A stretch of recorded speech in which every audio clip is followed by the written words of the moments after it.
As the investigation into Monday night's officer-involved shooting continues, we owe it to our community to be as transparent as possible and share as much information as possible.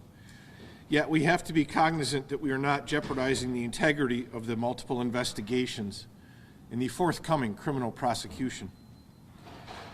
Today, we will be releasing, at the end of this, a compilation video of photographic evidence and body-worn camera footage regarding this case. As the Major Crimes Unit investigation into the incident continues and charges against the suspect are lodged, additional information will be released.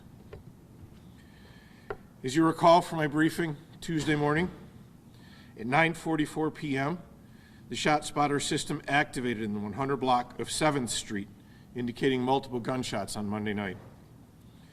A nearby officer heard the shots fired. Approximately 28 seconds after the dispatched call, this officer observed a vehicle fleeing 6th Street at a high rate of speed. As the officer attempted to catch up to the vehicle, it pulled over on 1st Street on its own. The officer pulled over behind it.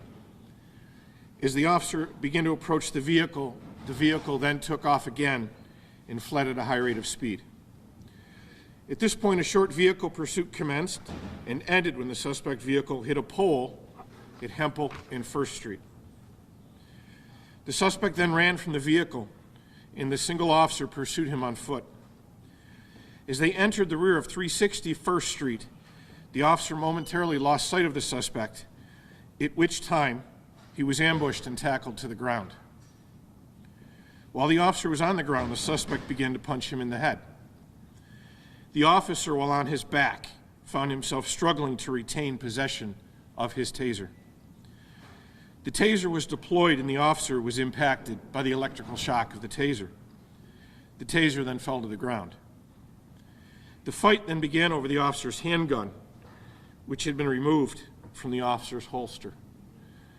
Let's stop a second and think about that. I said Tuesday morning I'd been in that backyard. There was no ambient light in that backyard at all. Pitch black. Close your eyes for a second. Think about the pitch black. Now picture yourself with your eyes closed, laying on your back, fighting for your life over a handgun with someone on top of you. During the fight over the handgun, 5 rounds were fired from the handgun, and at least 1 round struck the suspect in the jaw. Additional responding officers arrived shortly thereafter and immediately began to render medical aid to the suspect. This included a sergeant with paramedic training that performed life-saving measures for the individual both on the scene and in the ambulance on the way to Strong Hospital, and you will see this in the video. You'll also see other officers on scene immediately checking the suspect to see if there was first aid that they could render. The suspect has undergone surgery and is currently in stable position. His injuries are not considered life-threatening at this time. The officer was treated at a local hospital for multiple non-life-threatening injuries. His injuries include a concussion from being struck in the head. He has multiple areas of bruising across his body, and he suffered taser burns to his arms and his chest. At the scene of the original shot spotter activation on 7th Street, responding officers located physical evidence of shots fired. And again, I said this Tuesday morning when I summarized. I indicated we had evidence of shots fired at the initial scene. We had a gun recovered in the crashed vehicle, and we had a gun recovered at the scene of the altercation with the officer. We also have, and you will see, surveillance video of the suspect firing a handgun in the street and then entering his vehicle and fleeing the area.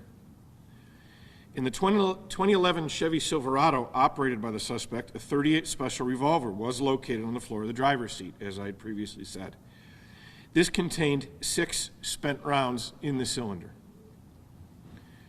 At 360 1st Street, a loaded .380 caliber handgun was recovered in the driveway.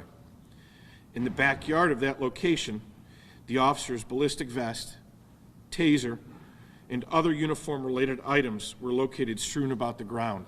And you're going to see some of these in the video and the release as well. Additionally, approximately 100 grams of suspected cocaine packaged for street sale was located in the suspect's front pants pocket. This is still an active investigation, and we are working with the Monroe County District Attorney's Office to determine appropriate charges. The officer continues to recover from the injuries he sustained. He has been with the Rochester Police Department for 4 years, and his name will be released at a later time.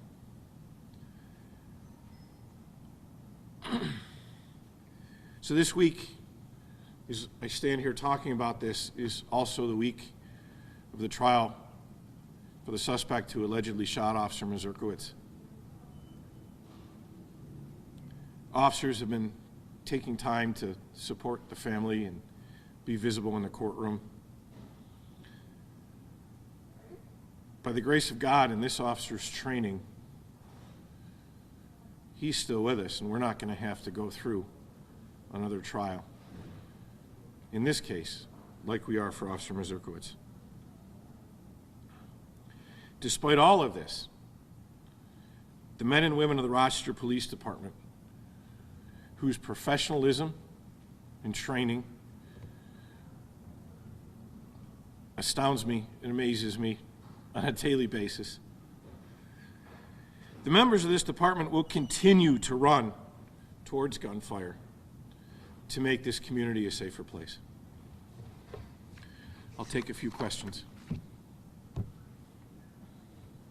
Do you have any response to the city council members who are calling for more transparency and are conveying the actions? Yeah, I responded last night, and we'll leave my response as it stands that I issued last night. Anything else? How many shots were total fired? Well, we still have, obviously all the evidence at the scene has been collected. I don't have an exact tally in front of me. I wouldn't want to answer incorrectly.